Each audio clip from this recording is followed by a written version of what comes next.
everyone, welcome back to my channel. Alright, so today I'm going to be doing a video all about hypertrophic scarring or the piercing bump. So let's get right into it. Alright, for those of you who don't know, hypertrophic scarring is a bump that typically forms around a piercing, and it typically stays to just one side of the piercing rather than like around the whole thing. And they don't really grow a whole lot in size or really expand outwards from the piercing site.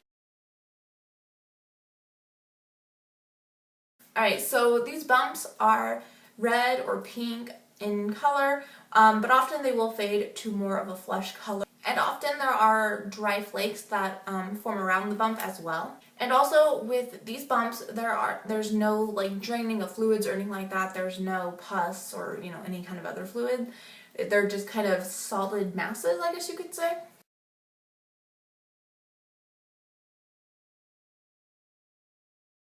Alright, so with keloids are typically darker and they expand further around the piercing site, whereas, a hypertrophic scarring bump will just kind of stay in one spot.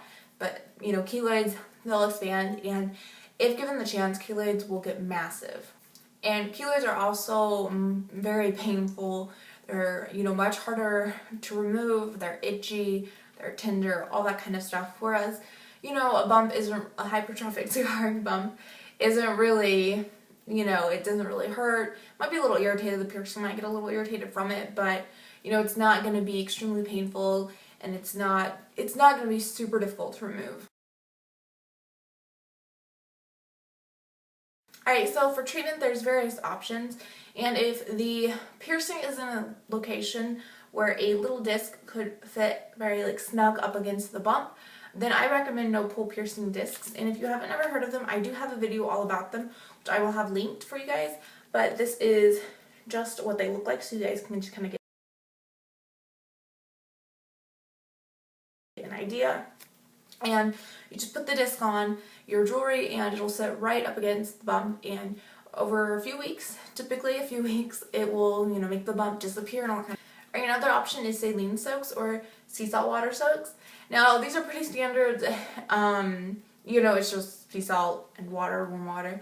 But the sea salt, make sure it's non-iodized, and the recipe I always follow for my piercings is 1/4 teaspoon of non-iodized sea salt and then a cup of warm to hot water, kind of depending. Alright, another option is tea tree oil, and I've never used this option personally, but I know a lot of people really recommend tea tree oil, so if that is something you want to, try, just look into it and talk to your piercer.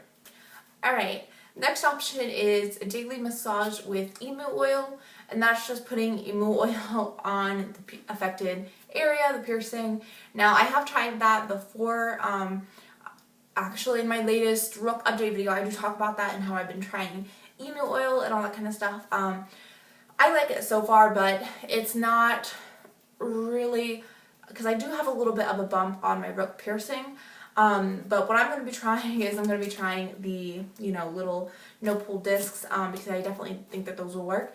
Because I just haven't noticed a difference with the emu oil, but everyone is different. So, if you do want to give it a try, I would say give it a try, talk to your piercer, and see. Alright, last but not least, because there are other options out there, these were just a few that were more popular, and that is compression therapy. And what compression therapy is basically you get a micropore tape and you cut it to fit the little bump, and you apply it, and then you change it. They say that you can wear it while you're bathing, but I would say probably change it twice a day. And basically that's just gonna, it's kind of like when we're removing a wart with duct tape. It's kind of like that same idea, where you just kind of like suffocate it until it goes away. But with the compression therapy, I would recommend, and a lot of other people do recommend this too, is that if you don't see a difference after 2-3 months, stop using it and move on to another option. Alright guys, but that is it. That is all I have for today's video. And as always, you guys should talk to your piercer.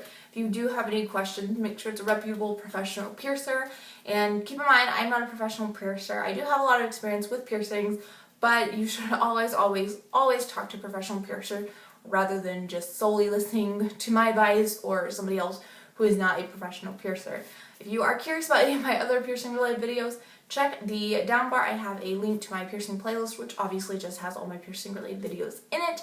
If you'd like to follow me on any of my social media, all that stuff is down there as well. I love you all. Thank you so much for watching my video, and hopefully you'll check out my next one.